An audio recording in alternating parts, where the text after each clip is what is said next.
Slovenski jezik je bogat in prožen. Marsikaj lahko izrazimo na več načinov.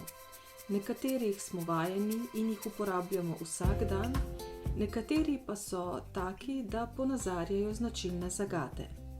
Ena od njih je enakovredno naslavljanje in obravnavanje moških in žensk.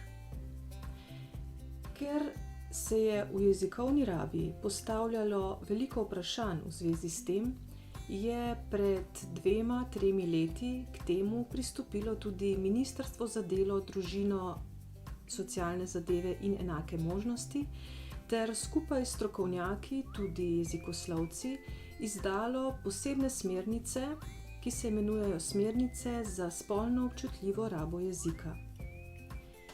Besedna zveza spolno občutljiva raba jezika označuje prizadevanja, da se v jezikovni rabi izognemo stereotipnemu in diskriminatornemu naslavljanju. V tem jezikovnem vozlu poglejmo nekaj praktičnih napotkov iz omenjenih smernic. Odraslo žensko v uradnem ali poklicnem položaju naslavljamo izključno z gospa, nikoli gospodična, tudi če ni poročena. Ženskih priimkov ne spreminjamo v svojilno obliko. Gospo Kovač torej ogovorimo z gospa Kovač, ne gospa Kovačeva. Žensko svojino lahko izrazimo vsaj na 2 načina. Eden je z rodilniško obliko imena in priimka, drugi pa svojilno obliko priimka.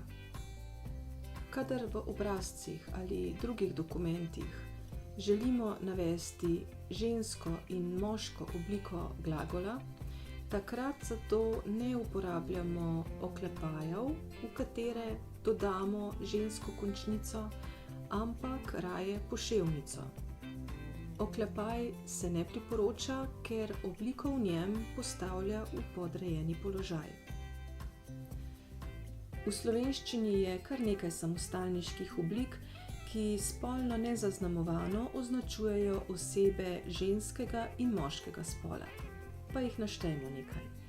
Oseba, človek, osebnost, stranka, priča, žrtev, starši in otrok. Tudi s skrbnimi jezikovnimi odločitvami, ki upoštevajo načelo enakosti, lahko odgovorno sooblikujemo naš jezikovni in s tem tudi družbeni prostor.